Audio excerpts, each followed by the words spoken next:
The man drove the chalk mark straight across her front door, like the house was already dead. Ruth Calloway watched him do it. Didn't move. Didn't speak. Daniel had built that door with his own hands in the summer of 1874. Had hung it crooked the first time, and rehung it twice until the fit was right. And now a stranger, in a city suit, was dragging chalk across it and writing a number underneath.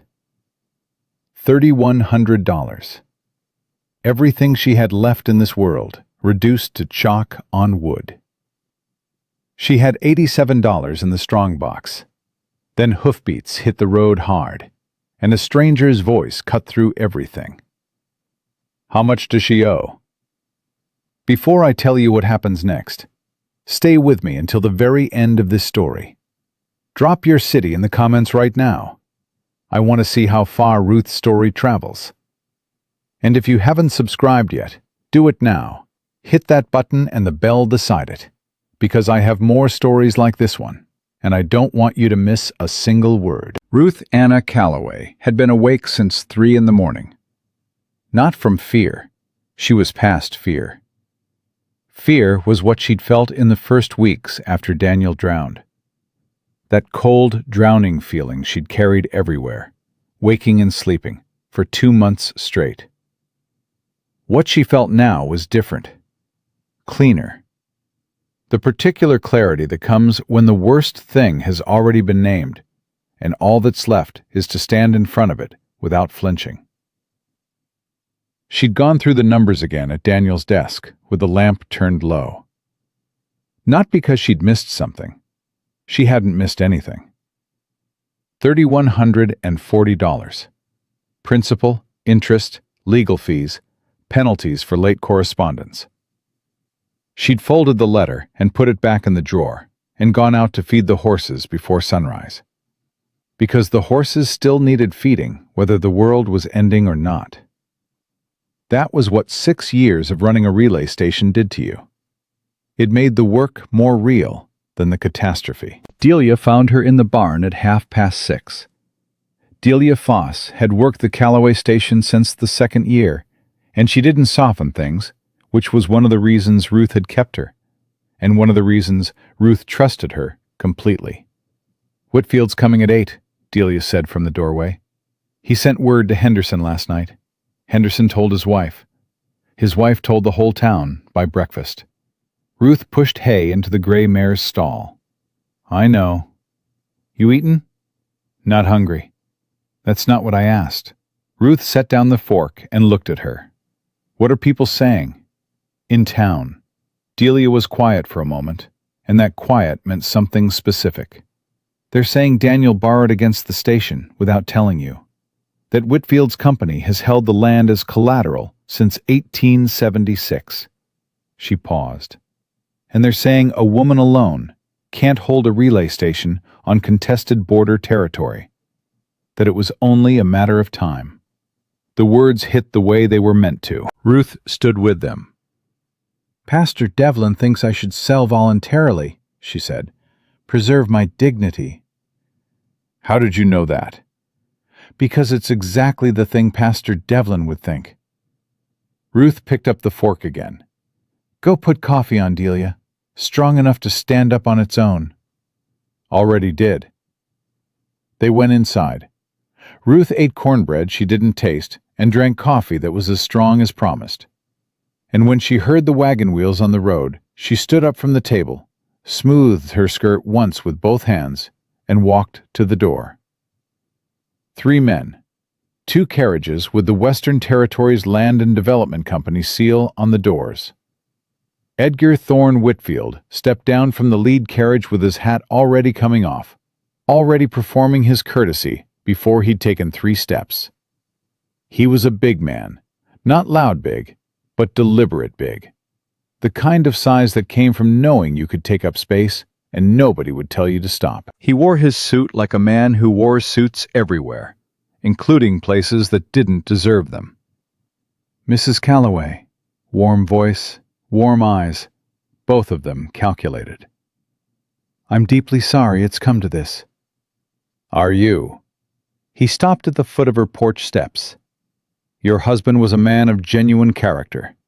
What he built here—" "Mr. Whitfield," Ruth kept her voice level, "there's a man behind you with chalk in his hand, walking toward my barn door. Tell him to stop." Whitfield turned slightly. The man, Doyle, she'd learn later, hesitated. "The assessment has to begin somewhere, Mrs. Calloway." "Not on my barn door, it doesn't." "The property is collateral. Technically and legally, my husband built that barn with his own hands, and your assessor is not going to drag chalk across it while I'm standing here watching." Her voice didn't shake. She was proud of that. "Tell him to start with the equipment inventory and work toward the buildings. Give me that much." Whitfield studied her for a moment. Then he nodded once to Doyle, who changed direction. "You've reviewed the documentation," Whitfield said. "Thoroughly.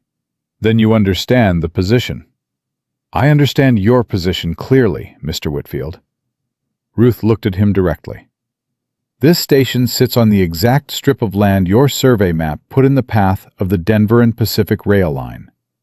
The debt is your instrument. The land is your target." Something moved behind his eyes. Not surprise. Recalculation. "The debt is the debt, Mrs. Calloway.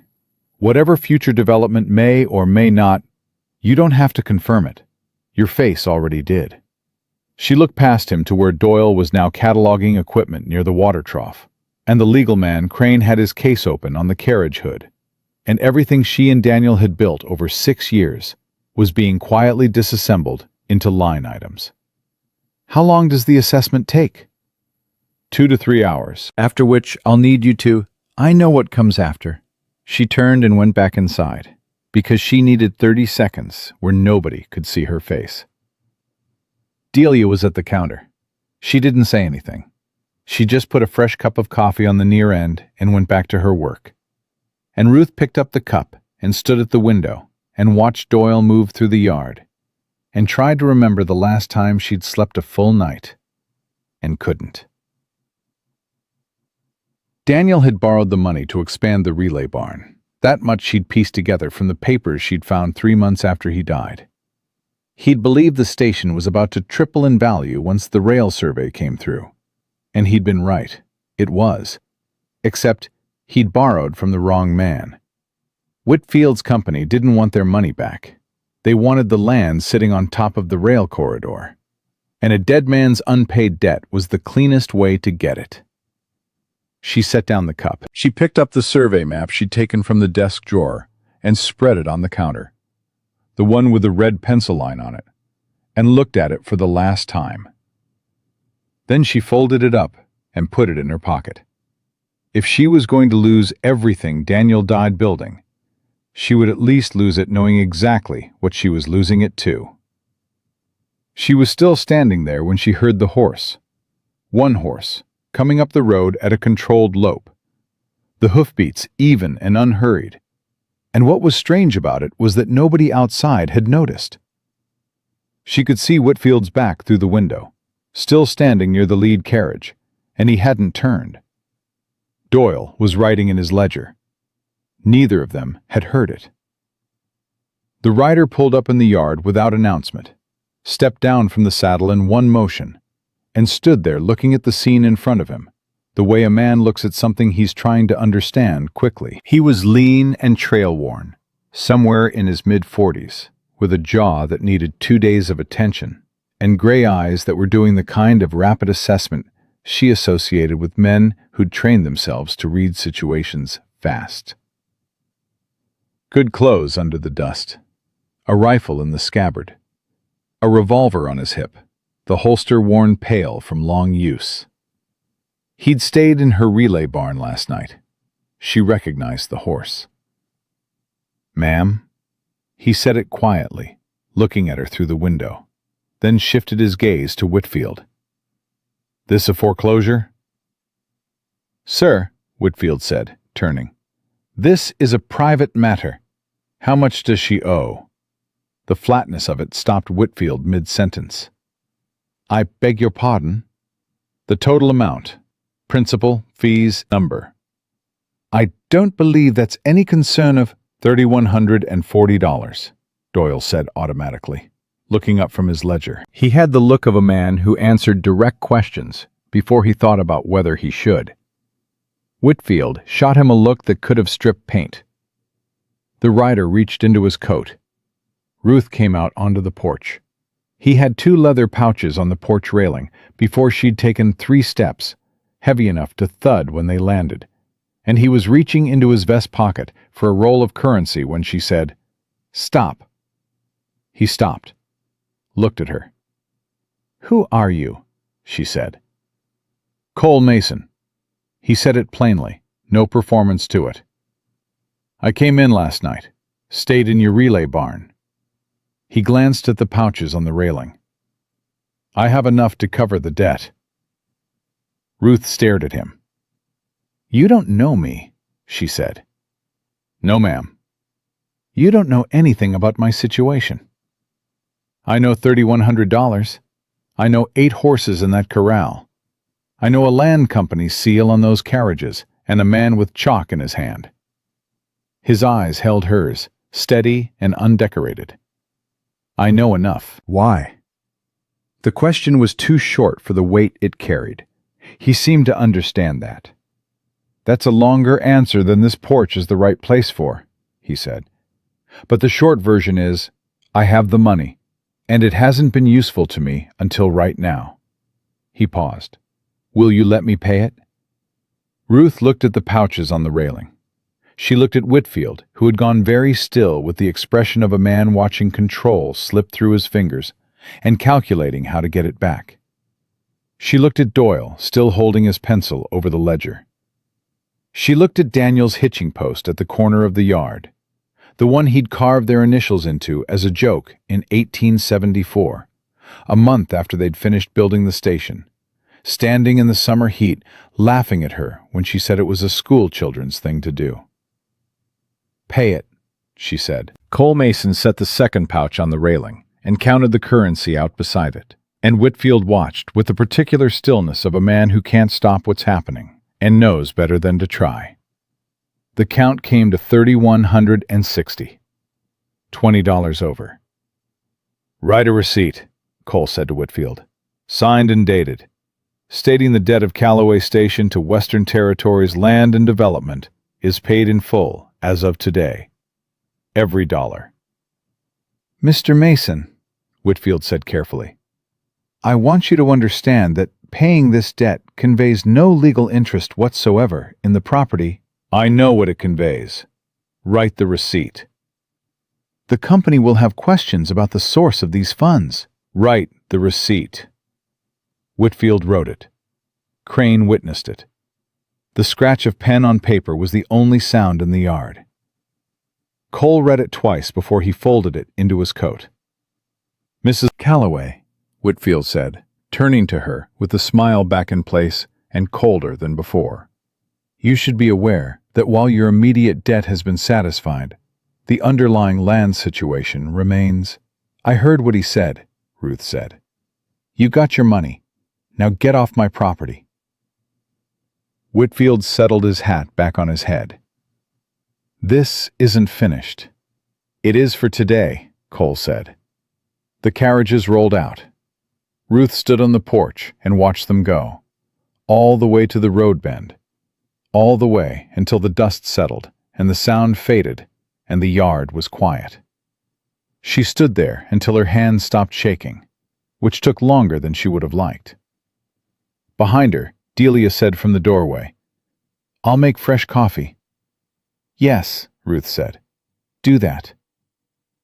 Cole was standing in the yard with his hat in his hands, not pushing, just waiting. There was a patience in how he stood, not passive, not uncomfortable, just still, like a man who'd learned that some moments needed to finish themselves before the next one could start. "Come inside," Ruth said. She sat him at the table in the front room, and Delia put coffee in front of him without ceremony, and Ruth sat across from him and looked at him straight, because she had always found that directness cost less time than anything else. "Talk," she said. He turned the cup in his hands once. Then he looked up. "I worked Pinkerton 8 years," he said. "Left 3 years ago." He said it the way a man recites a fact he's had to recite before, worn smooth from repetition. "When I left, I had $3,100 in back pay they owed me. I took it. I've been carrying it ever since." "Why?"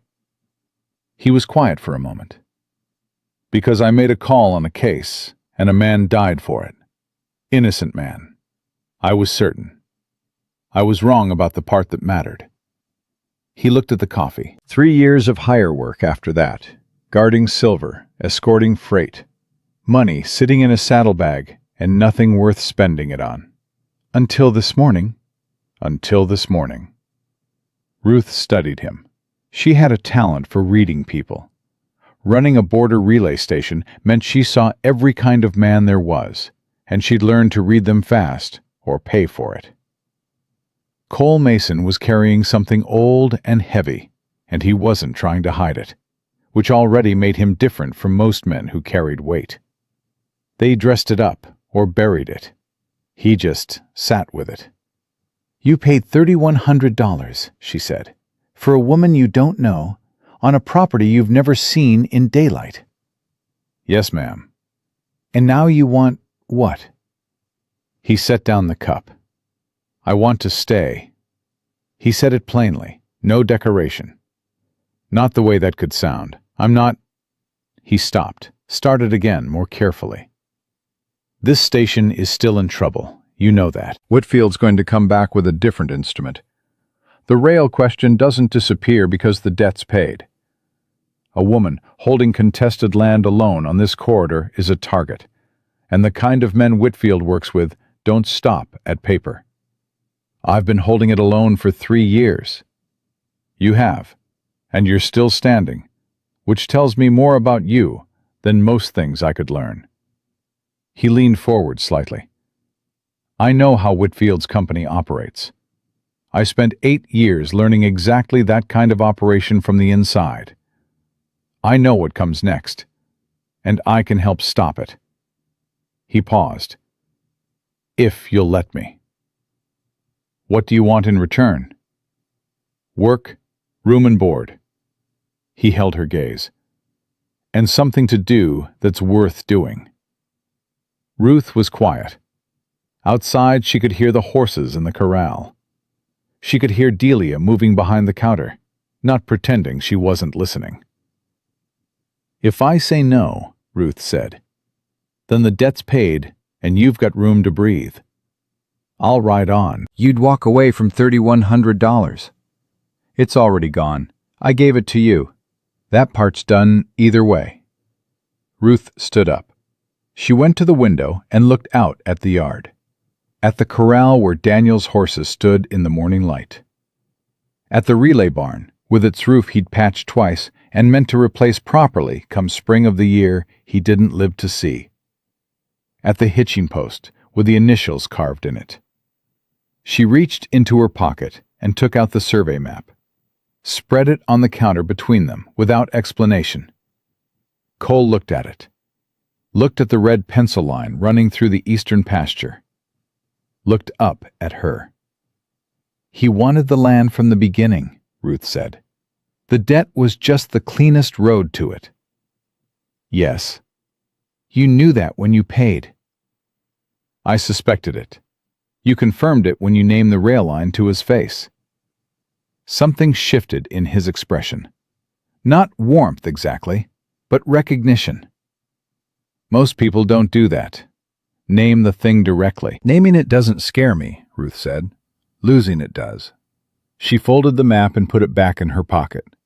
She looked at Cole Mason sitting at her kitchen table in the station that was somehow still hers, and she thought about Whitfield's face when he said, "This isn't finished," and about the winter coming, and about the roof on the relay barn, and about the $87 in the strongbox. "I'll give you my answer in the morning," she said. "That's fair. It's not an invitation to convince me tonight. I wasn't planning on it." He stood, picked up his hat. "Mrs. Calloway." He looked at her directly, No performance, no appeal, just the plain statement of it. I'm not asking you to trust me. I know that takes time you haven't got reason to spend on a stranger. I'm asking for the chance to earn it.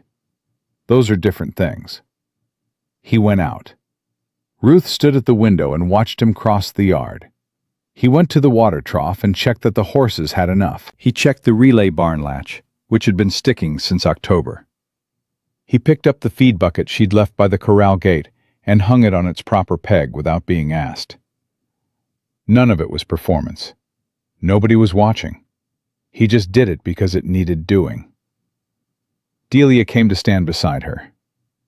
"Well," Delia said, "don't. I haven't said a word. You have a whole vocabulary that doesn't use words." Ruth watched Cole disappear into the relay barn. He's either exactly what he says he is, or he's something I've never seen before. Which do you think? Ruth was quiet a long moment. That's the problem, she said finally. I can't tell. And I've always been able to tell. She went back to Daniel's desk and sat down. She opened the drawer and took out the letter from Whitfield's company, the one with the $3,100 figure and the final notice stamp, and she held it over the lamp flame and watched it burn down to nothing in the tin dish she kept for correspondence she was finished with. Then she put out the lamp. Outside in the dark, past the window, past the corral, past the hitching post with the crooked initials in it, she could still hear Cole Mason working. Not for show, not for her. Just working, because he was there and the work needed doing. And apparently, that was the kind of man he was. All right, Daniel, Ruth said quietly to the empty room.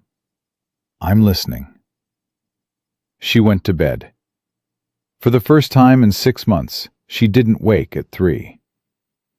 Ruth woke before dawn to the sound of an axe. Not frantic chopping, steady, measured strokes. The kind that came from someone who'd learned long ago that rhythm did more work than force. She lay still for a moment in the gray dark and listened. And the sound was so ordinary, so completely without threat, that it took her a full minute to remember there was a stranger in her relay barn who had no business touching her woodpile. She dressed quickly and went out. The cold hit her face before she cleared the porch. Cole Mason was at the splitting stump behind the barn, working in the half-light with his coat off despite the temperature, moving through a rhythm that suggested he'd been at it a while. The woodpile beside him was already significantly larger than it had been at sundown. I didn't say you could do that, Ruth said. He paused mid-swing, looked at her. The wood box inside was down to 4 pieces. Winter's 10 days out by the look of that sky. He set the axe head on the stump. I can stop if you want. I don't want you stopping. I want you asking. He considered that. Fair. May I split your wood, Mrs. Calloway? You may. She crossed her arms against the cold. And you were up before me. I sleep light. How long have you been out here? Since 4. Ruth looked at the woodpile. 2 hours of work, minimum. She looked at him, standing there in his shirt sleeves, in near freezing air, waiting to see if she was going to send him back inside. Delia makes breakfast at 6, she said. Don't be late. She has opinions about people who are late to breakfast. She went back inside before he could answer. Delia was already at the stove when Ruth came through the door, and she had the expression of a woman who had heard that entire exchange through the kitchen window and was choosing not to comment on it, which was its own kind of comment. He's been up since 4, Ruth said. I know. I heard him at 3:30 getting water from the pump. You were awake at 3:30. I'm always awake at 3:30. You know that. Delia cracked 2 eggs into the pan without looking at her. Man can't sleep. Man gets up and finds something useful to do instead of lying there making it everyone else's problem. I've seen worse habits. I haven't said yes yet. I know you haven't. I told him I'd give him my answer this morning. I know that too. Ruth sat down at the table. Say what you want to say, Delia. Delia turned from the stove. She had the particular stillness she got when she was about to say something that cost her something to say. I want to say that Whitfield is coming back, she said. I want to say that the answer to everything wrong with this station right now is capital and another pair of hands and somebody who knows how to read legal instruments before they bite you. And I want to say that a man who gets up at 3:30 in the cold to split wood for a woman who hasn't even said yes to him yet is a particular kind of man. She turned back to the eggs. That's all I want to say. Ruth sat with that. Cole came in at exactly 6, washed up at the pump outside first, and sat where Delia pointed without any fuss about it. He ate what he was given and said it was good and meant it, and he didn't talk until Ruth talked first, which she appreciated more than she expected to. Tell me about the rail line, she said. He looked up. What do you know already? I know the Denver and Pacific survey came through in the spring of 1876. I know the proposed route runs through the eastern pasture of this station. I know Daniel saw the survey map and thought it meant the land value was going up and borrowed against it. She set down her cup. I know Whitfield's company bought the debt from the original lender 6 months after Daniel died. I know they've been patient because patient is cheaper than contested. Cole was quiet for a moment. You've done your homework. It's my land. What you don't know, he said, is that the Denver and Pacific survey was approved by the territorial legislature in August. Construction begins in the spring. The corridor land acquisition window closes in February. He looked at her steadily. Whitfield doesn't have until whenever. He has 4 months, which means he's going to move faster now, and he's going to use something other than the debt next time. Ruth absorbed that. What does faster look like? Could be legal. Challenge your right to hold the land without a male cosigner on the deed. Some territories still have provisions for that. Kansas doesn't. No, but Colorado does, and the corridor crosses both. Depends on how his lawyers argue the jurisdiction. He picked up his coffee. Could be extra legal. Accidents happen on relay stations. Horses get sick. Buildings catch fire. A woman alone on border territory with no man attached to the property. There's nobody who's going to ask hard questions about bad luck. The directness of it would have been brutal from anyone else. From Cole, it landed as information, which was somehow more frightening because it meant he was treating her as someone who could handle it. And you can stop that, Ruth said. I could make it harder. I know how Whitfield's company operates because I spent 2 years tracking a similar outfit in Missouri for Pinkerton. Same structure. Buy debt on corridor land. Wait for default or manufacture a crisis. Acquire at below market value before the rail company's purchase price drives it up. He set down the cup. I know where they cut corners. I know what a judge will look at and what he won't. And I know how to make a property look like more trouble than it's worth to a company that's running against a deadline. Ruth looked at him across the table. She had been thinking about this since she'd gone to bed last night. Thinking about it and trying to find the angle because in her experience, men who appeared with money and solutions always had angles. And the ones who claimed not to were usually the most dangerous because they'd buried the angle somewhere you wouldn't find it until it was too late. She couldn't find Cole Mason's angle. That scared her more than Whitfield. What happened to the man? She said. The innocent man. Cole went very still. His name was Henry Carver, he said finally. Ran a freight operation out of Abilene. I was tracking a theft ring. The evidence pointed at him hard, and I was certain. Went in with 3 other agents and a warrant. He paused. He ran. Scared. Not guilty. I know the difference now, but I didn't then. He took a shot. He died. Because the guilt was eating him. Made a full confession. Named everyone. Henry Carver was nowhere in it. The room was quiet. "I took my pay and I left," Cole said. "Couldn't stay in work that required me to trust my own certainty after that. And I couldn't spend the money on anything that felt like it deserved it." He looked up at her. "Until yesterday morning." Ruth was quiet for a long moment. "You think paying my debt settles something," she said. "With Henry Carver." "No," he said it without hesitation. "Nothing settles that. I know that. But I've been useless for 3 years, and I'm tired of being useless." He held her gaze. "I can help you hold this land. That's a real thing I can do. Whether it balances some scale somewhere, that's not why I'm asking." Delia was washing dishes at the counter with the focused attention of a woman finding every pot absolutely fascinating. Ruth made her decision. She'd made it somewhere before she sat down, probably before she got out of bed, probably in the moment last night when she heard him still working in the dark. She just needed to hear him say what he'd said about Henry Carver, because she needed to know that the guilt was real and not performance. Performance she could spot. What Cole carried was real. 6 months, she said. That's when the acquisition window closes for Whitfield. You stay through February. We hold the land past the deadline, and Whitfield loses his leverage. She looked at him steadily. Room and board, $1 a day on top of that. You take direction from me on the station operations, and from Delia on everything that happens inside this building. Agreed.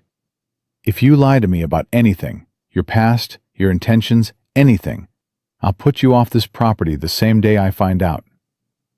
Agreed. And if you ever make a decision that affects this land without consulting me first, we're finished. This is my station, my name on the deed. You work for me, not with me. That can change over time if you earn it. But that's where we start." Cole looked at her for a moment, with something she couldn't quite name in his expression. Not offense. Something closer to the reaction of a man who'd expected to have to negotiate harder and found he respected not having to. "Agreed," he said. "All of it." "Then finish your breakfast," Ruth said. "The relay barn roof needs proper work before the first hard snow, and I want to walk the eastern pasture before noon so you can show me exactly where the survey line runs and what Whitfield's lawyers are going to argue about jurisdiction." She stood up and took her plate to the counter, and Delia took it from her without looking up. And the morning moved forward the way mornings did on a working station, which was to say, without ceremony and without pause. The eastern pasture in November was winter brown and wide, and the survey stakes were still in the ground from the spring assessment, weather-beaten orange flags, mostly faded to yellow now. Cole walked the line with her, pointing out where the jurisdiction argument would hinge, where the property boundary conflicted with the territorial claim, where a competent lawyer could create enough ambiguity to tie up a deed challenge in court past the February deadline. Ruth listened without interrupting. She asked 2 questions, both of them precise, and Cole answered them precisely. And somewhere in the middle of that walk, she began to understand what she was working with. Not a rescuer. Not a man who'd arrived with all the answers. A man with specific, useful knowledge, and the kind of mind that organized information the way she organized a relay schedule. Practically, without waste. "Daniel should have told me," she said. They were standing at the northern survey stake, looking back toward the station building. "About the loan. About the land value."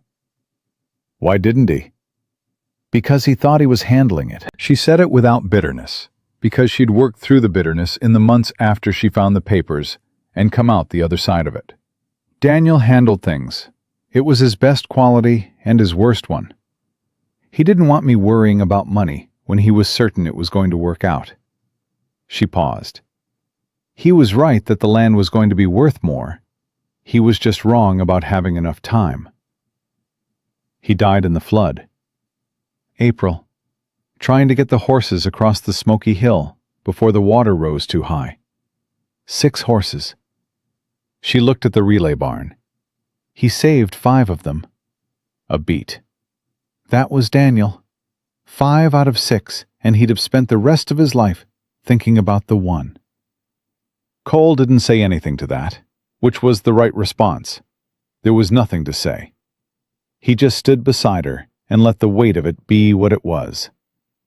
After a moment, she said, "Tell me what we file first." He looked at her. The shift was visible, away from the personal and back to the practical, and she could see he appreciated that she'd made it, because he'd been in exactly the same place with his own grief, and she suspected he didn't yet know how to navigate other people's. "We file a notice of intent with the Territorial Land Office in Wichita," he said. "Establishes your active operation of the property and puts your deed on record as a currently working concern. Makes it harder to argue abandonment or incapacity." He turned to walk back toward the station. "Then we write to the Denver and Pacific directly. Not Whitfield's company, the railroad itself. Let them know there's a willing seller at fair market value if the route comes through as surveyed. That takes the desperation out of Whitfield's position. If you're already in negotiation with the railroad directly, his debt instrument loses its value as leverage." Ruth stopped walking. "You want me to offer to sell?" "I want you to make it look like you might. There's a difference." He stopped beside her. "Right now, Whitfield holds all the options.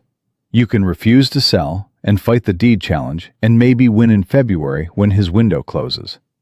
Or you can let him foreclose and lose everything. Those are the only 2 choices he wants you to see." He looked at her. "The third choice is to go over his head and deal with the people he's working for. The railroad doesn't care about Edgar Whitfield. They care about acquiring the corridor land cleanly and on schedule.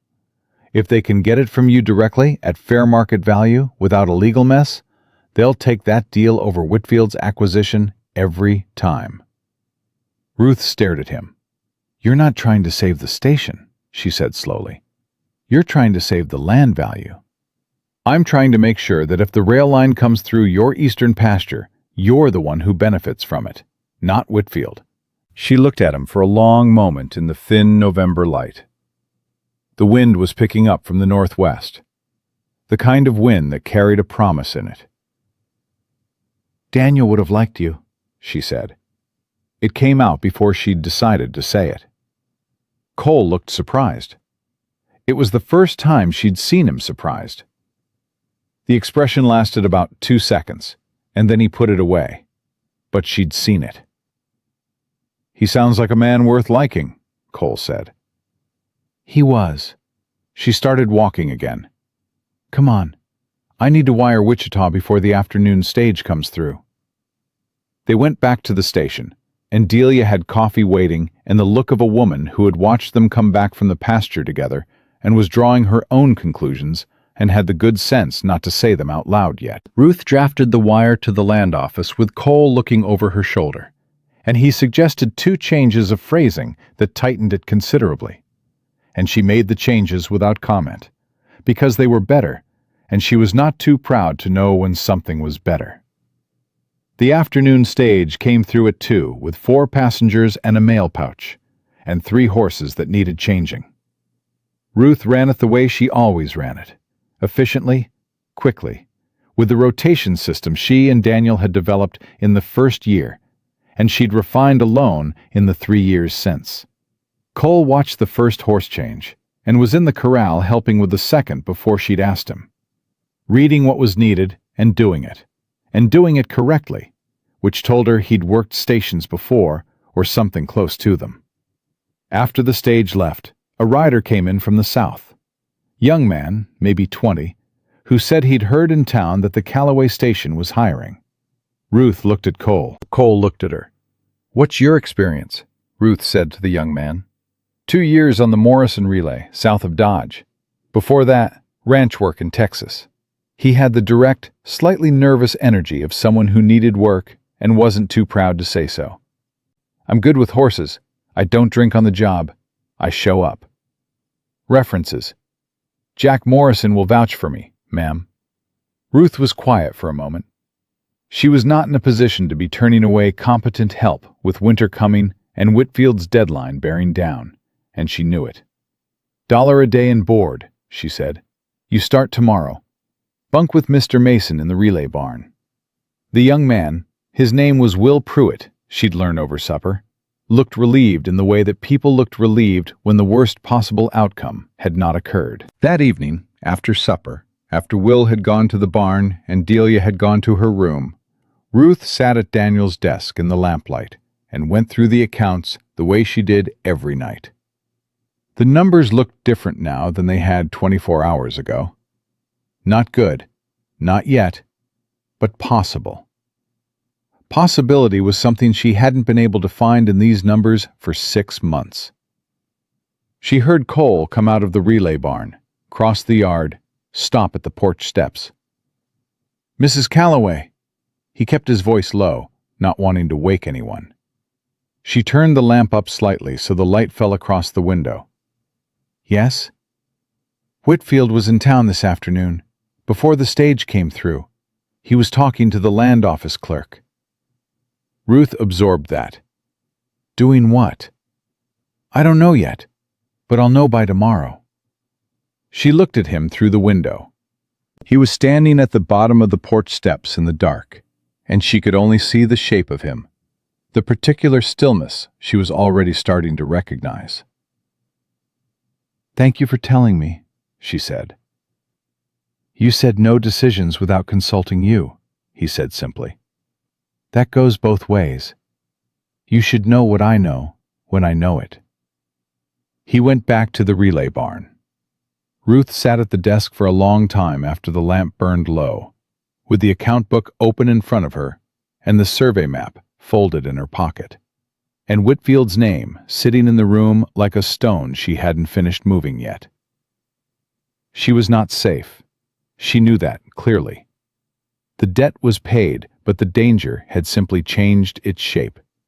And she was standing in the middle of a 4-month window with a man she'd known for 36 hours and a 19-year-old hand who'd shown up by coincidence, and whatever Cole Mason had been able to learn from a conversation in town. But the numbers in the account book were possible instead of impossible. And outside in the relay barn, 2 men she had chosen were sleeping in positions she had given them. Ruth Calloway closed the account book, put out the lamp, and went to bed. She did not think about what it had felt like when Cole said, "That goes both ways." The quiet certainty of it, the way it had landed in her chest, like something setting itself in the right place after a long time out of alignment. She did not think about it, but she noted it, the way she noted everything that mattered on this station, carefully and without waste, in the part of herself where she kept the things she wasn't ready to name yet. Cole found out what Whitfield had been doing at the land office by 8 the next morning. He came in from town with his coat still on and mud on his boots from the road, and the particular expression Ruth had already learned meant he had information he wasn't sure how to deliver. She was at the counter sorting the morning mail. She looked at his face and put down the mail pouch. "Tell me," she said. He filed a competency challenge on the deed. The room went quiet. Delia stopped moving at the stove. "On what grounds?" Ruth said. "Argues that Daniel's loan agreement contained a joint tenancy clause, requiring both signatures for any transfer or legal action on the property. Since Daniel signed a loan, Whitfield's lawyer is claiming the original loan was invalid, which means the payoff I made yesterday was also invalid, which means the debt technically still stands under a different legal instrument." Cole watched her face. "It's a manufactured argument, but it'll hold up long enough to create a cloud on the deed, which is all he needs. If the title's in dispute, the railroad can't acquire directly from you. They'd have to wait for resolution, and Whitfield's company would offer to resolve it by buying the contested claim." Ruth stood very still. She understood exactly what had happened. She'd outmaneuvered him yesterday by naming the rail line, so he'd spent the afternoon building a new door into the same room. Edgar Whitfield was not a man who accepted being outmaneuvered. He was a man who found the next angle before you'd finished celebrating the last one. "How long does a deed challenge take to resolve?" she said. "Contested, with a competent lawyer on both sides? 4 to 6 months, minimum." "The acquisition window closes in February." "Yes. Which means he doesn't need to win the challenge. He just needs it to be unresolved in February." "Yes," Cole said again, and his voice had the quality of a man who respected her for getting there fast.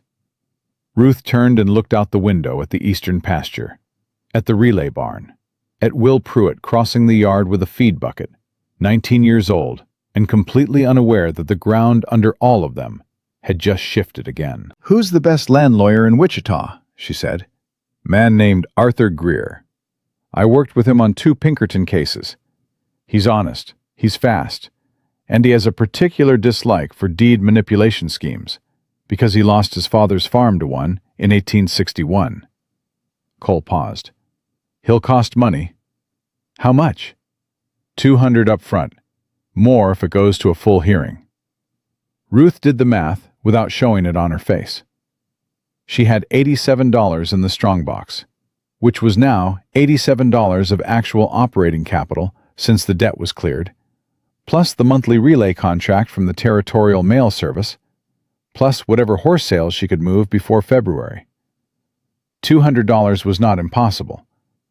It was close to impossible, but not all the way there. "Wire him today," she said. "Tell him what's happened.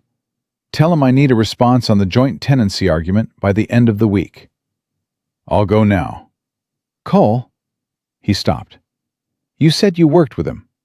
Does he know your name?" Something crossed Cole's face.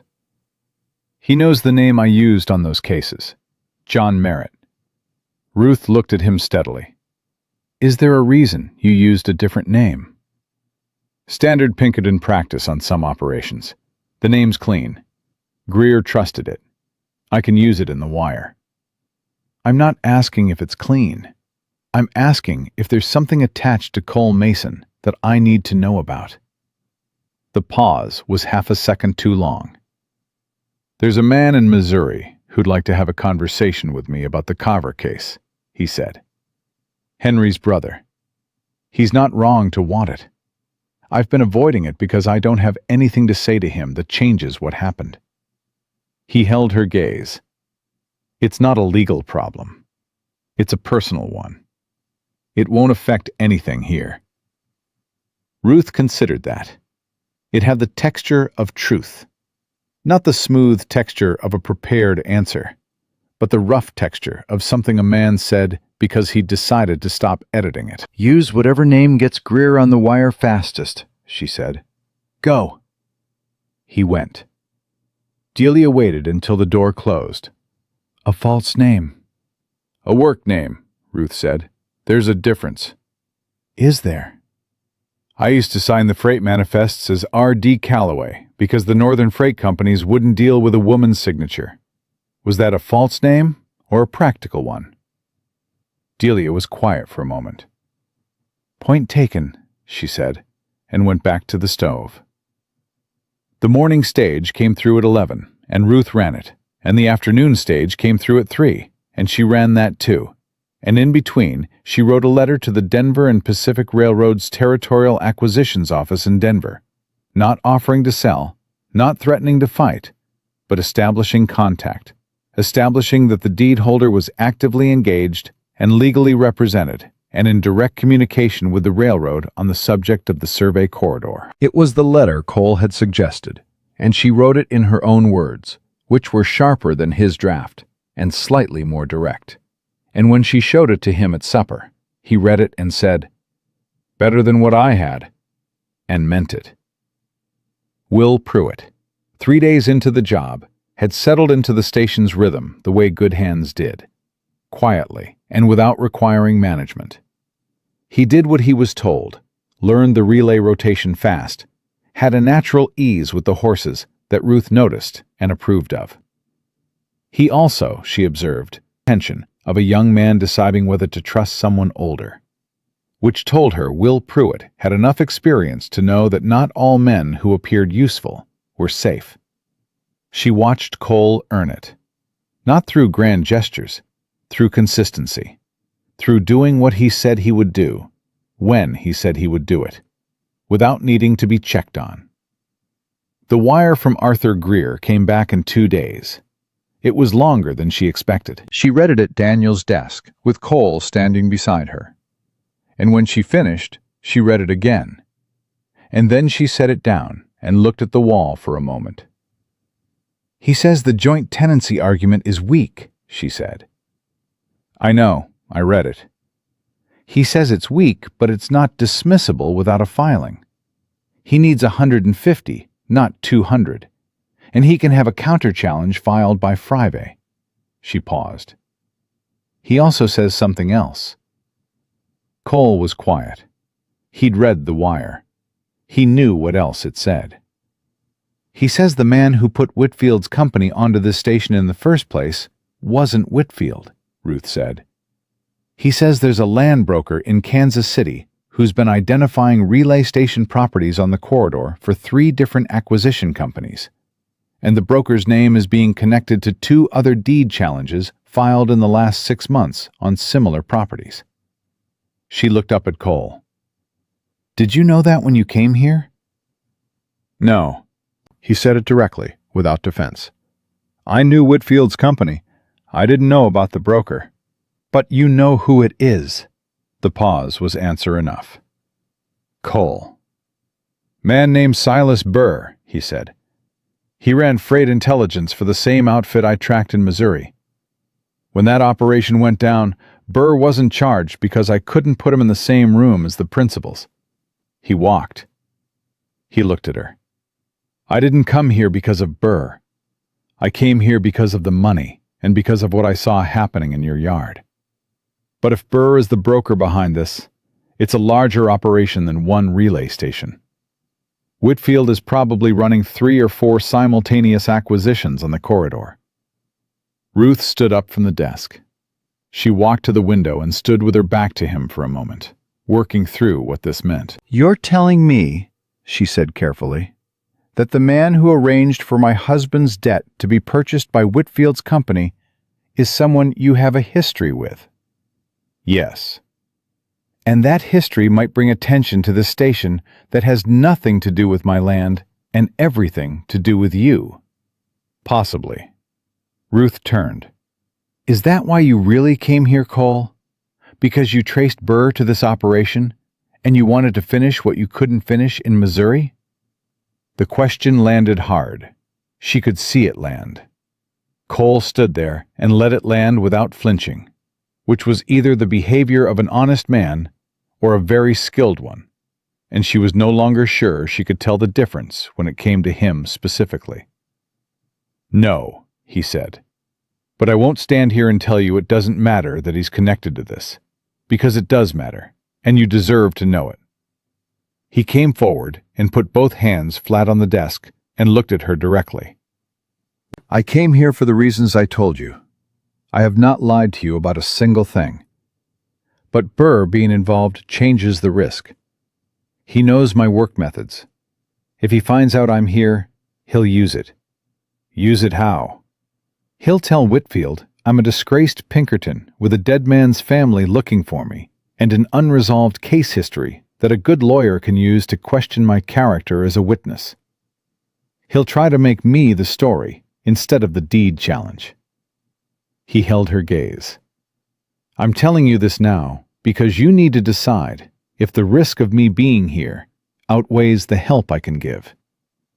That's your decision to make, not mine." The fire in the stove ticked in the silence. Ruth looked at him.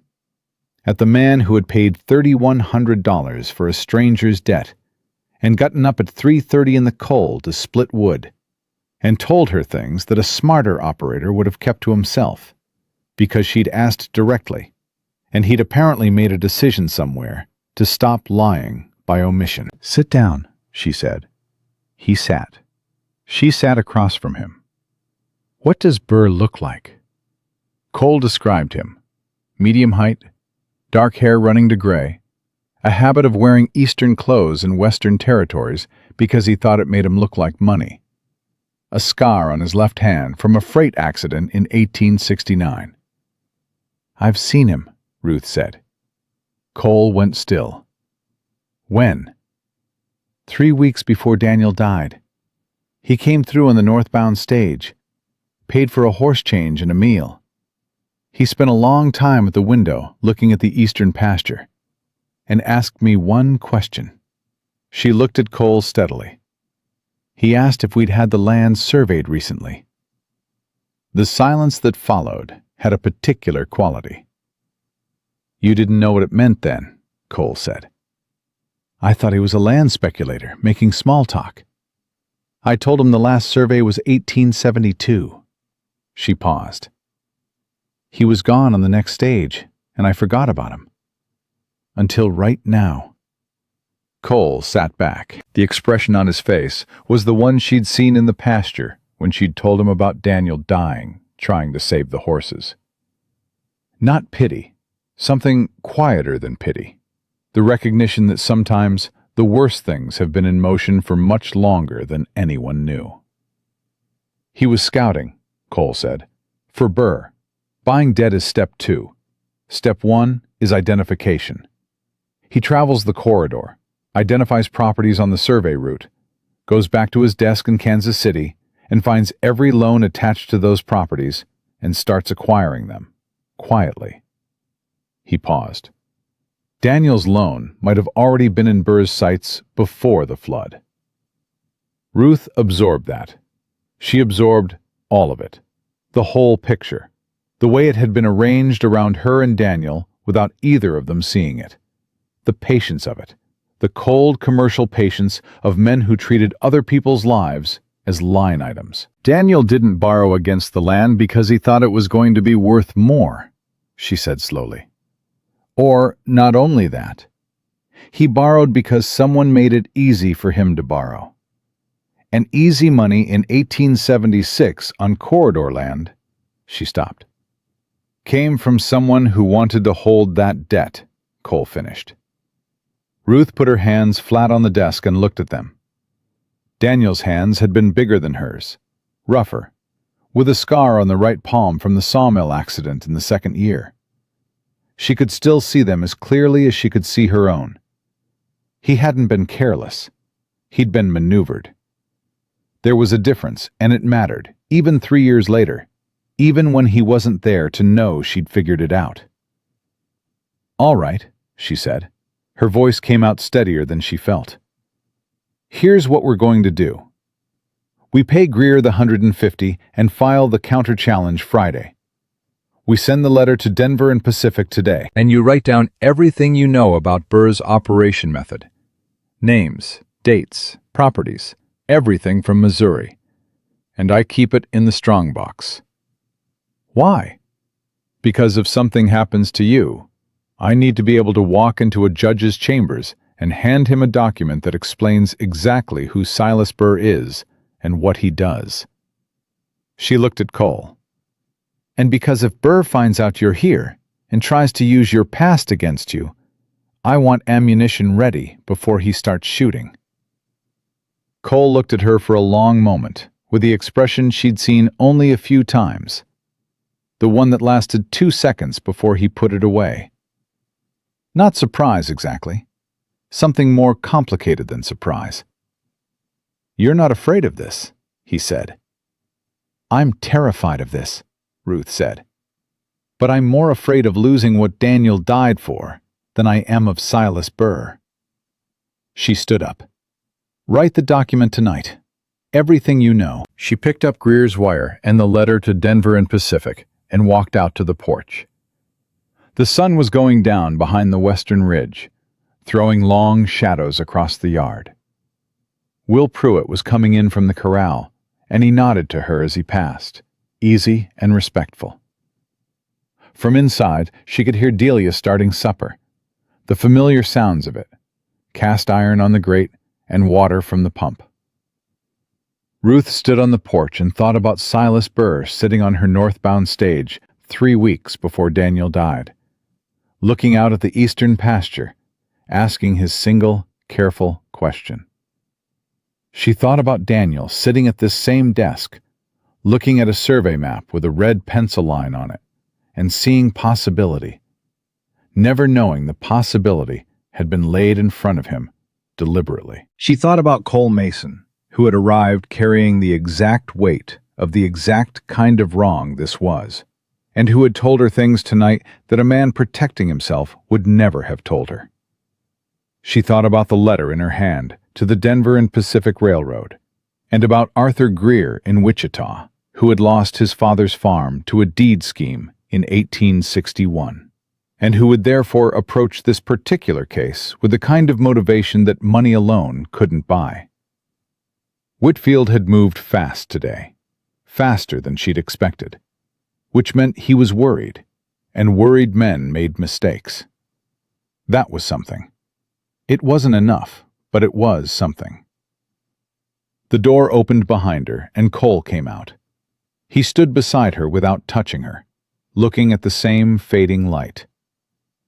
"I'll write the document tonight," he said. "I know." A pause. The wind moved through the yard. "Ruth?" He said her name for the first time without the ma'am attached, and she noticed it, the weight of it, the small shift it represented. "I'm sorry it's this complicated." "You didn't make it complicated," she said. "Burr did. Whitfield did." She looked at the eastern pasture, at the survey stakes with their faded flags. "You're the first thing in 6 months that's made it feel survivable." She went back inside before either of them could say anything else about it.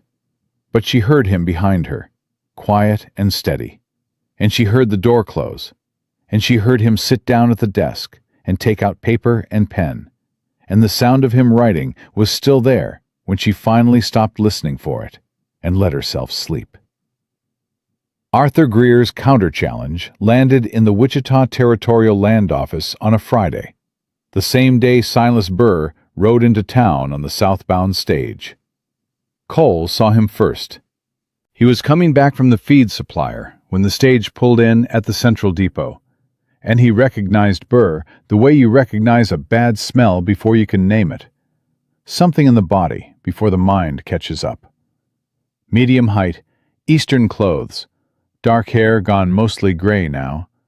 The same unhurried way of stepping down from a carriage that belonged to a man who believed the world arranged itself around his arrival. Cole kept walking, did not change his pace, did not look directly at Burr again. He went back to the station, put the feed in the barn, and found Ruth at the relay counter, working through the afternoon manifest. "He's here," Cole said. Ruth set down her pen. She didn't ask who. "Did he see you?" "I don't know." "Did he look at you?" He was looking at the town, reading it, the way he does when he comes somewhere new. Cole stood with his hands at his sides, and Ruth could see the particular stillness in him that was not calm, but control. The deliberate management of something that wanted to move faster than he was allowing it. "He'll ask around, find out who's on the station. If anyone in town knows my face from Missouri work, he'll know I'm here by tonight." Ruth thought for exactly 3 seconds. "Go get Delia." Delia came in from the kitchen, drying her hands, and Ruth told her what Cole had told her. And Delia listened without expression, and then said, "What do you need?" "I need you to go into town. Not now, in an hour, when it's natural for you to be going for supplies. I need you to listen to what people are saying about the man who came in on the southbound stage. Don't ask directly. You know how to listen without asking." "I've been listening without asking my whole life," Delia said flatly, and took off her apron. Cole looked at Ruth. "You're sending Delia to gather intelligence." "I'm sending Delia to do what she's better at than either of us." Ruth looked at him steadily. "You said Burr knows your work methods. Does he know you work alone?" Always did. Then the thing he won't expect is that you have people. She picked up her pen again. Will's in the North Corral. Tell him if anyone comes to the station asking about the deed situation or the ownership, he doesn't know anything, and he comes to find me before he says another word. Cole nodded and went out. Ruth went back to the manifest, but she wasn't reading it. She was thinking about the document in the strongbox. Cole had written 11 pages the night before, dense and specific, names and dates and methods going back to the Missouri operation. The kind of document that a territorial judge would find difficult to set aside. She'd read it twice before locking it away. And what she'd read had told her two things. First, that Cole Mason had a precise, methodical mind that saw patterns the way she saw relay schedules, completely, without gaps. Second, that Silas Burr had destroyed at least 4 families she could count by name in the pages, and would have no hesitation about destroying a 5th. The afternoon stage came through at 3, and Ruth ran it and smiled at the passengers, and changed 3 horses and collected the mail pouch, and was completely, professionally herself, while her mind worked the problem like a stone in a current, turning it, wearing it down, looking for the weak place. Delia came back at 4:30. She came in through the kitchen door and went straight to the counter where Ruth was sorting mail, and spoke quietly enough that Will, working in the barn, couldn't have heard. "He's asking about the deed challenge," Delia said. "Went to the land office clerk first, then to Henderson's dry goods. Henderson's wife told him a man named Mason had paid the original debt." She described Cole well enough. Delia paused. He asked if Mason had any connections in the territory, any family, anyone who'd vouch for him. What did Henderson's wife say? That she didn't know him from Adam, and neither did anyone else. Ruth exhaled slowly. Good. There's more. Delia folded her hands on the counter. He had supper at the hotel and talked to the man at the next table for 40 minutes. That man is James Cooley. Ruth went still. James Cooley was the Territorial Land Commissioner. He had been a fair and steady man for 8 years in that office, and Ruth had no reason to distrust him, and no reason to trust that Burr hadn't already found his particular weakness. What were they talking about? Ruth said. Cooley's boy has debts, Delia said. Gambling. It's not a secret among people who know things. Cooley's been carrying it quietly for 2 years. She held Ruth's gaze. Burr bought those debts last month. I found that out from the hotel cook, who heard it from Cooley's wife when she came in for washing. The room was very quiet. Ruth understood exactly what that meant. Burr hadn't come to town because the counter-challenge scared him. He'd come because the counter-challenge had forced him to move his secondary instrument earlier than planned. The deed challenge could be beaten in court, slowly, by Greer. So Burr was going to make sure the land commissioner found reasons to complicate Ruth's deed registration before Greer could finish the job. She went to the relay barn. Cole was mending a harness near the south wall, and Will was at the far end with the horses. She stopped near Cole and spoke low. Burr has Cooley, she said.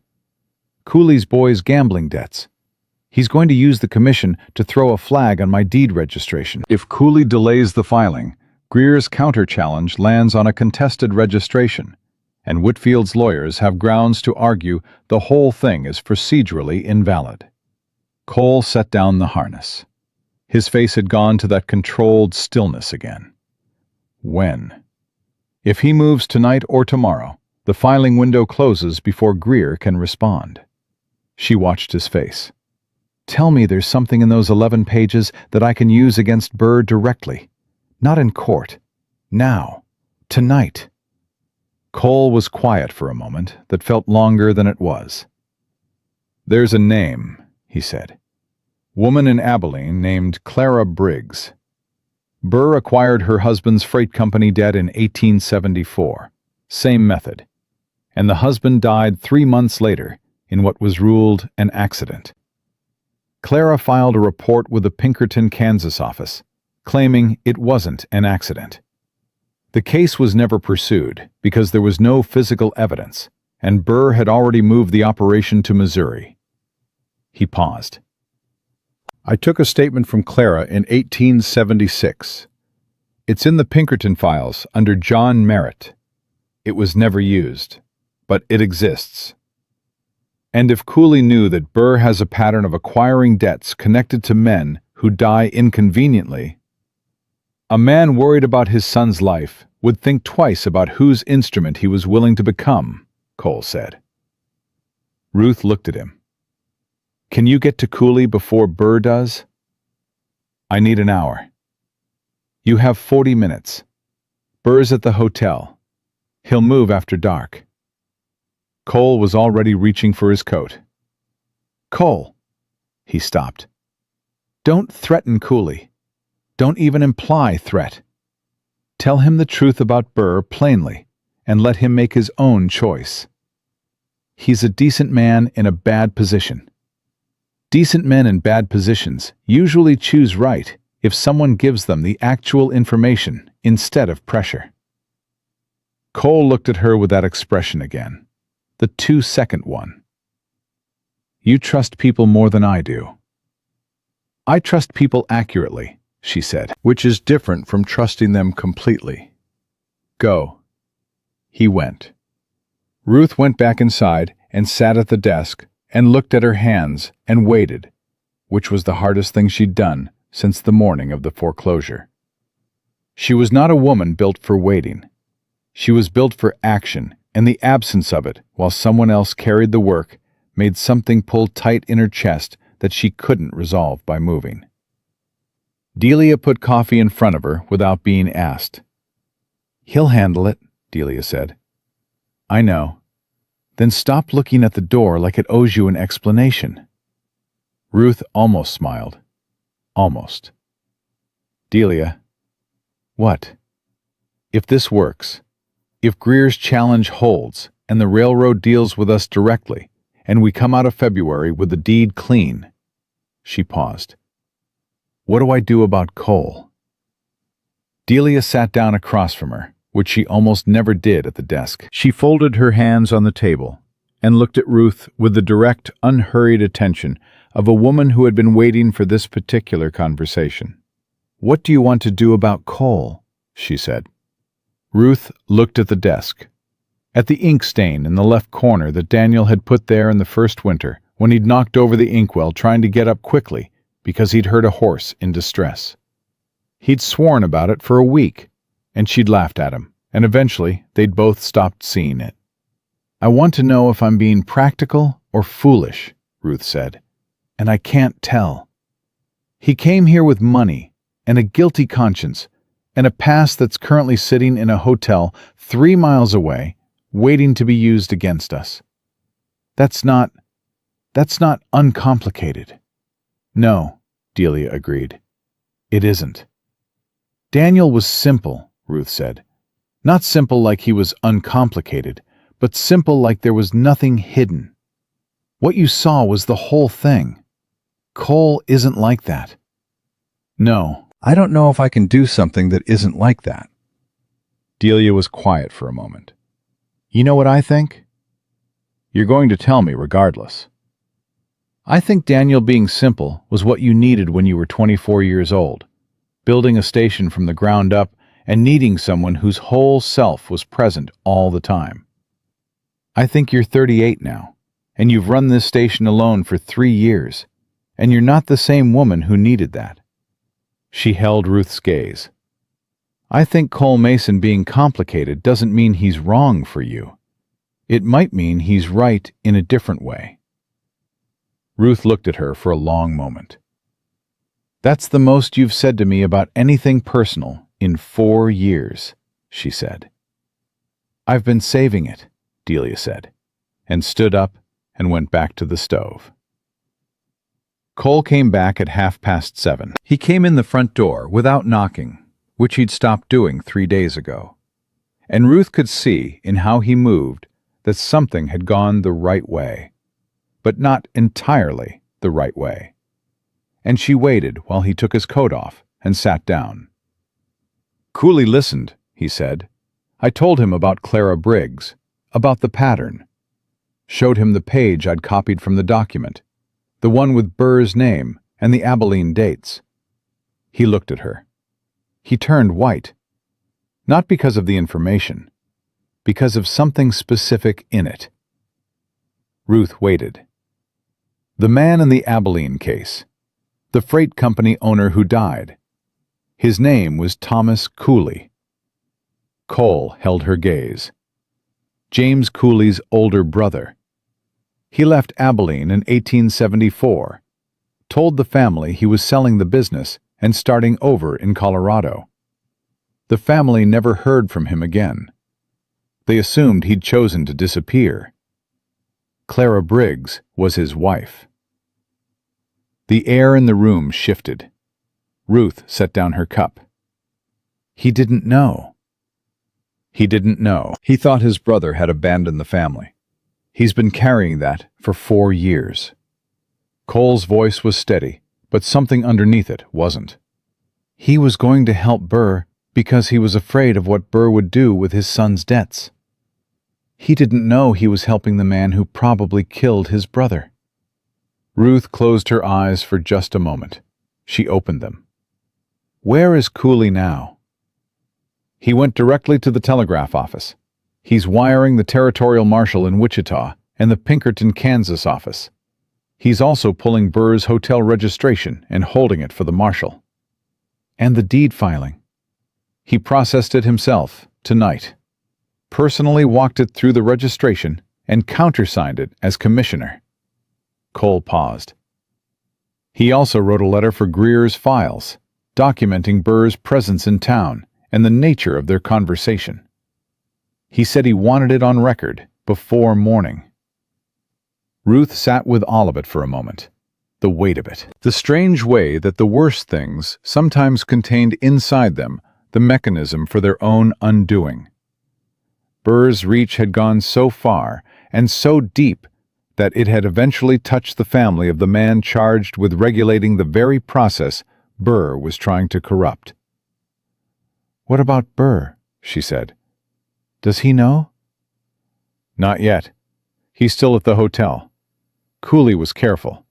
But when the marshal's wire comes back, Burr is going to understand very quickly that this particular operation has collapsed. Cole looked at her directly. He's going to look for who moved against him. And he's going to find me. Then we need to be ready for that. Ruth. He said her name the way he had on the porch, without the ma'am, and she felt the same thing she'd felt then, the small settling of something finding its place. What comes next won't be paper.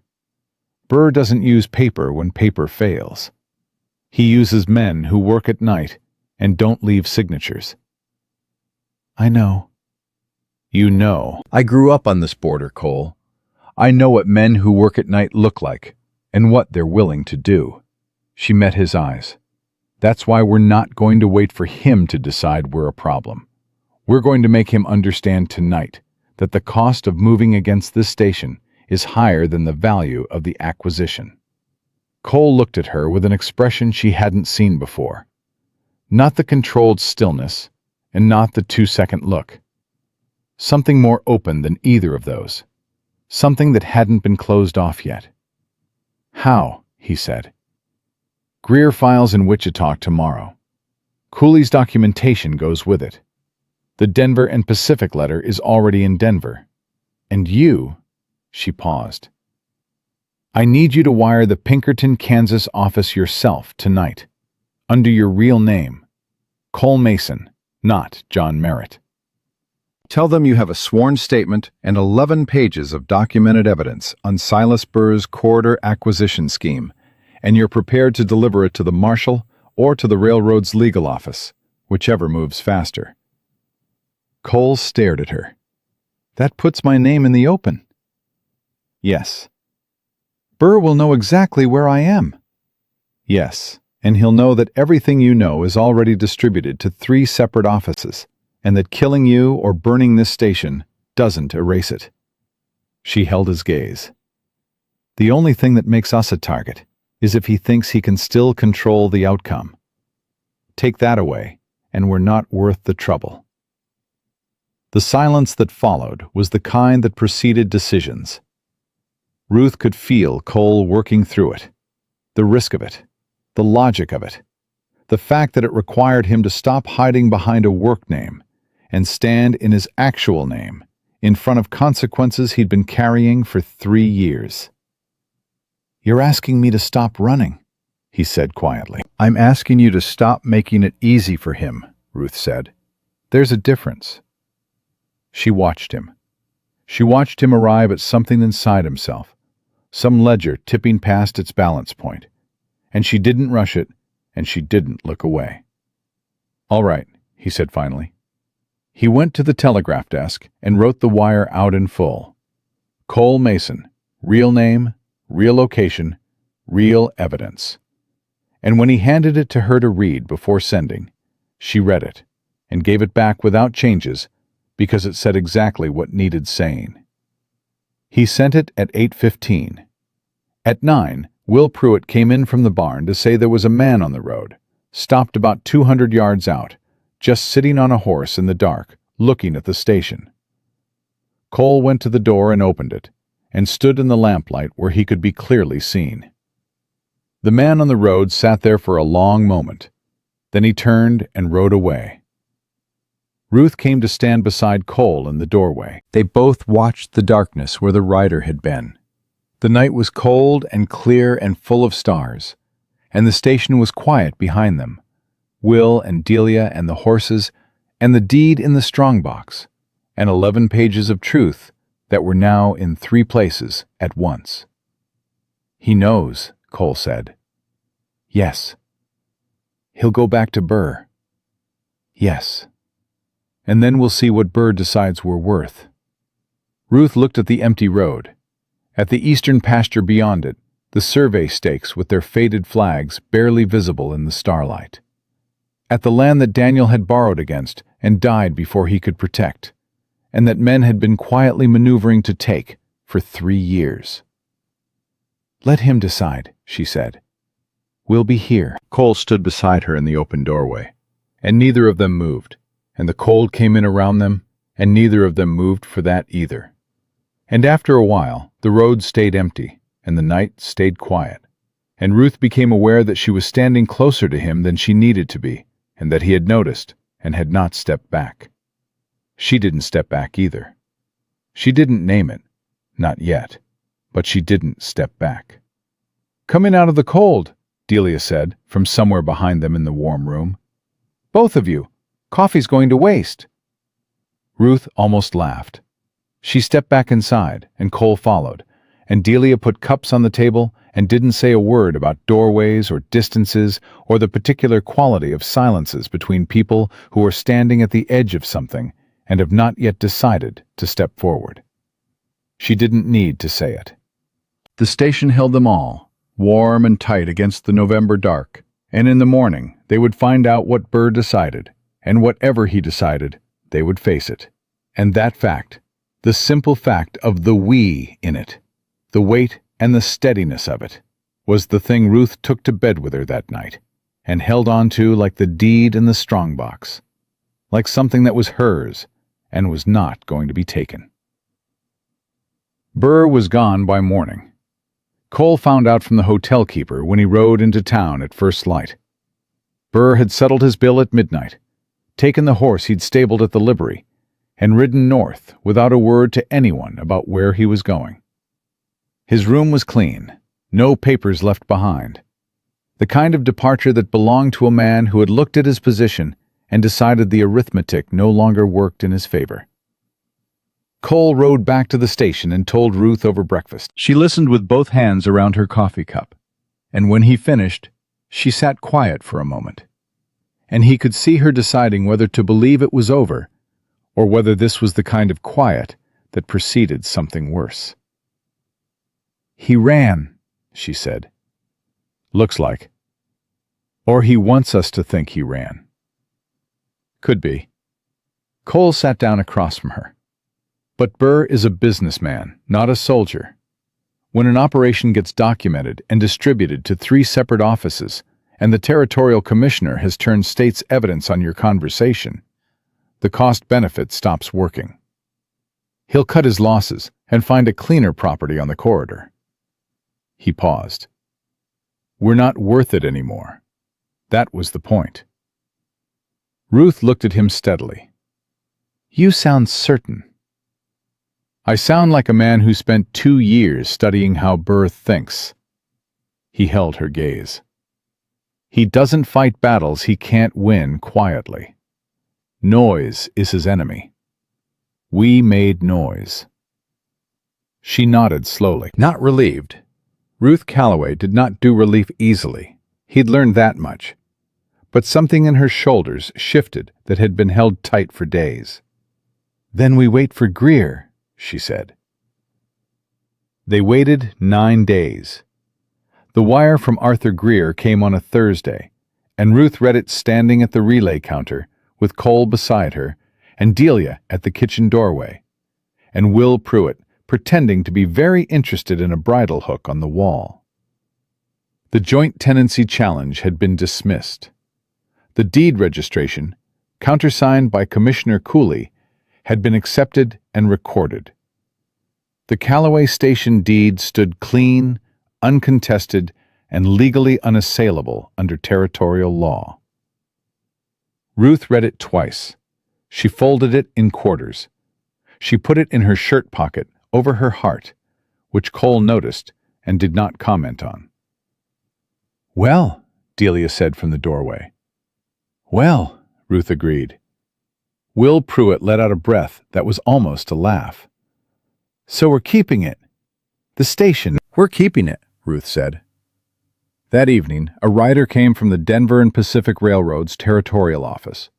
Not a letter this time, an actual representative, a young man named Patterson, with clean boots and careful manners, who said the railroad had received Ruth's correspondence and was prepared to discuss the corridor acquisition at fair market value at her convenience, and that the company's preference was to deal directly with the deed holder rather than through intermediaries. Ruth showed him to a chair and offered him coffee, and conducted the conversation with the same precise, unhurried attention she brought to everything. And when it was finished, and Patterson had ridden back toward town with an appointment for the following week in his coat pocket, she stood on the porch for a long time without moving. Cole came out and stood beside her. You don't have to sell, he said. I know. The land value goes up whether you sell the corridor strip or not. The railroad will build around a holdout if they have to, though they'd rather not. You have leverage now that you didn't have a month ago. I know that too. She looked at the eastern pasture, at the survey stakes. Daniel saw the value in this land before anyone was willing to say it plainly to him. He was right. He was just working with people who wanted to profit from his being right, without paying him for it. She paused. I want the railroad to pay me what it's worth, not what Whitfield would have gotten for it after stealing it. Patterson's company will deal fair if you hold the line on price. I intend to. She looked at him. I want you in that meeting. It's your land, Ruth. And you know how these companies argue value. And I need someone in that room who can tell when the number they're offering is the real number and when they're still leaving room. She held his gaze. I'm not asking you to run it. I'm asking you to sit beside me and tell me when to push. He nodded. All right. The night was cold and clear, the kind of cold that had a clean edge to it, not the brutal, pressing cold of deep winter, but the sharp, promising cold of a season that had arrived and intended to stay a while. Somewhere in the relay barn, a horse moved, and from the kitchen came the smell of whatever Delia was doing that involved cinnamon, and the station was quiet and whole and still theirs. Cole? Ruth said. Yeah? She turned to face him directly, which she did when she meant to say something she'd prepared, something she'd decided on, rather than something that just came out. He'd learned to read she said. That was the agreement. Through February, past the acquisition deadline. Yes. February's in 10 weeks. He looked at her. He didn't say anything, because he understood she was getting to something, and she didn't need prompting to get there. I want to renegotiate, she said. The silence that followed lasted long enough to mean something. What terms? He said carefully. Longer than 6 months. She held his gaze without looking away, which cost her something. He could see that, the deliberate exposure of it. I've been running this station for 3 years alone, and I was managing. I wasn't building anything. I was holding the line and calling it enough, because enough was all I thought I had left. She paused. Since you came, I've filed a deed defense and a counter-challenge, documented a criminal operation, turned a land commissioner, opened direct negotiations with a railroad, and hired a hand who's already worth twice what I'm paying him. She stopped. That's what 2 people do that 1 person can't. I knew that mathematically. I understand it differently now. Cole turned to face her fully. You're talking about partnership. I'm talking about what comes after February, she said. If you want it.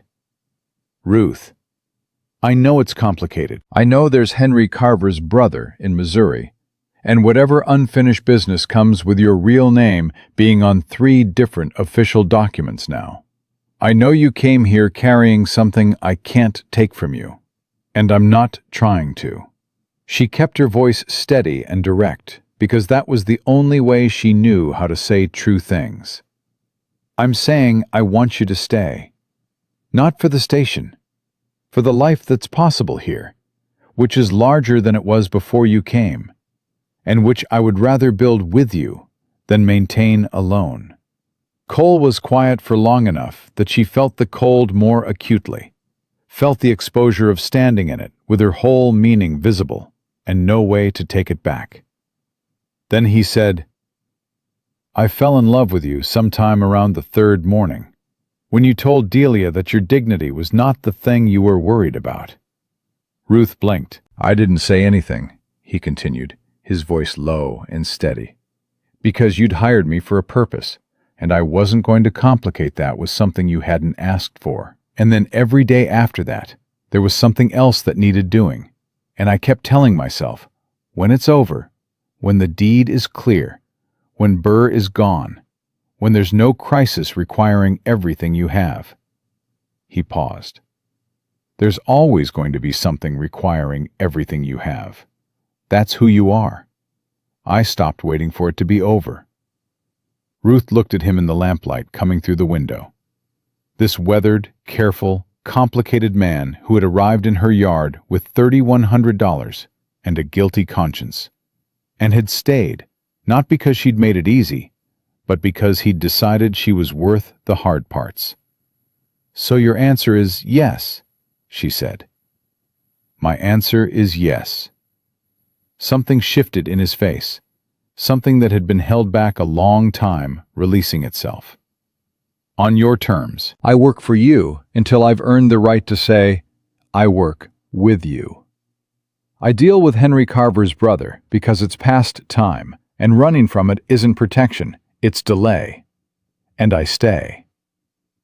You deal with Henry Carver's brother, Ruth said, and I go with you. He stared at her. You said partnership, she said. That's what it means. I'm not sending you to Missouri alone to stand in front of a grieving man's anger by yourself. I go with you, we go together, and we come back together. She paused. That's how this works. Cole looked at her for a long moment, with an expression she'd never seen on him before. Fully open, nothing managed or held back.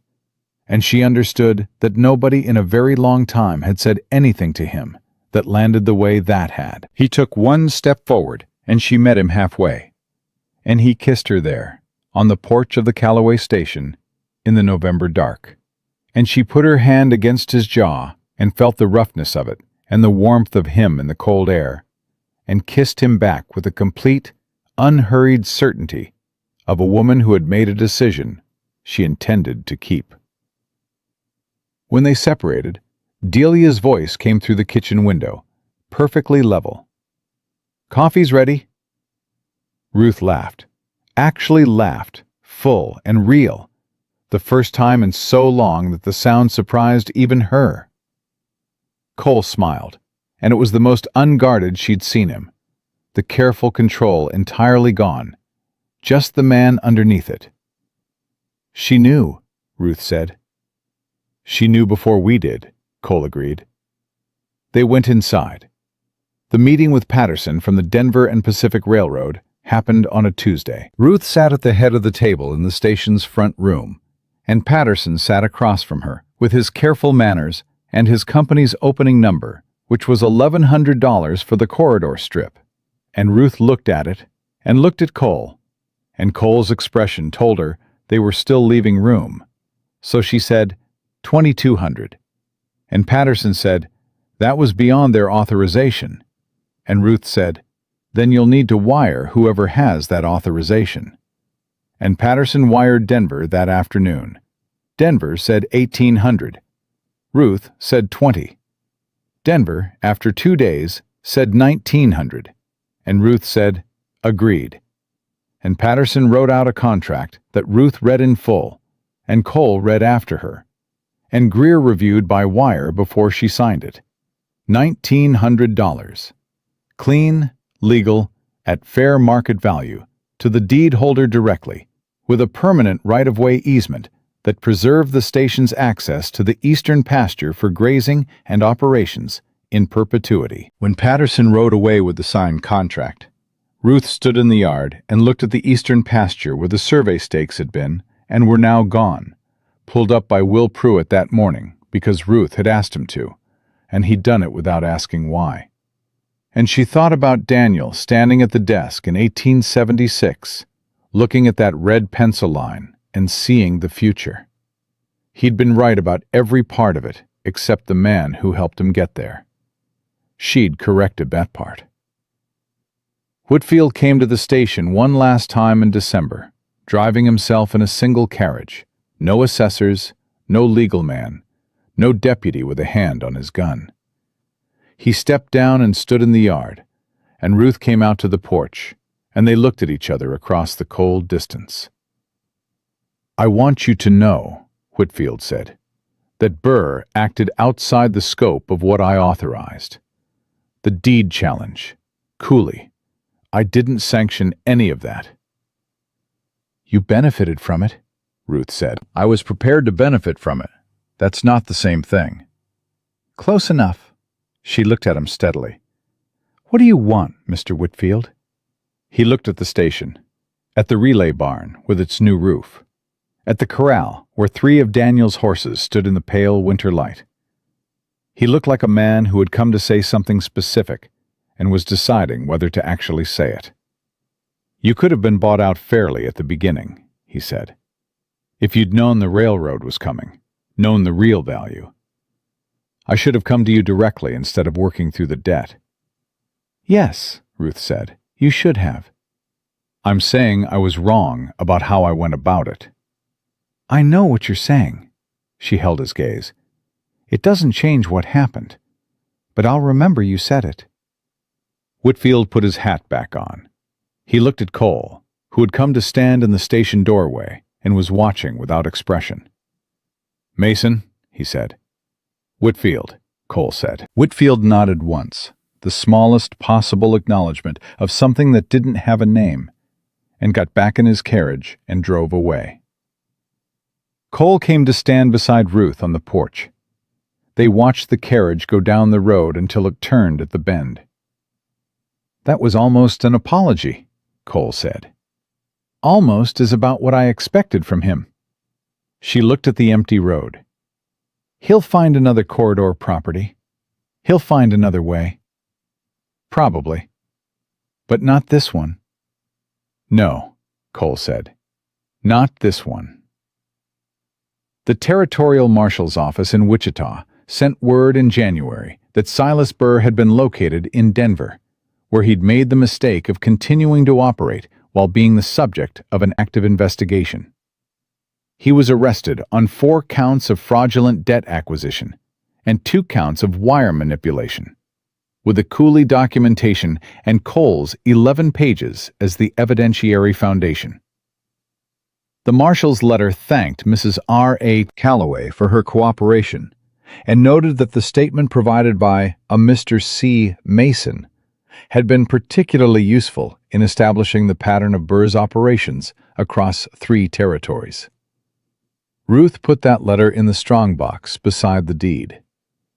Cole wrote to Henry Carver's brother in February. He wrote the letter at Daniel's desk on a Sunday afternoon, while Ruth was in the relay barn with the horses. And he wrote it by himself, because some things a man had to do in his own voice, in his own hand, without anyone taking the weight of it from him. He told the truth, all of it, without softening or justifying, and he sent it before he could find reasons not to. The reply came 3 weeks later. Ruth was there when Cole read it, sitting across the table, the way she'd sat across from him the morning he'd first told her about Henry.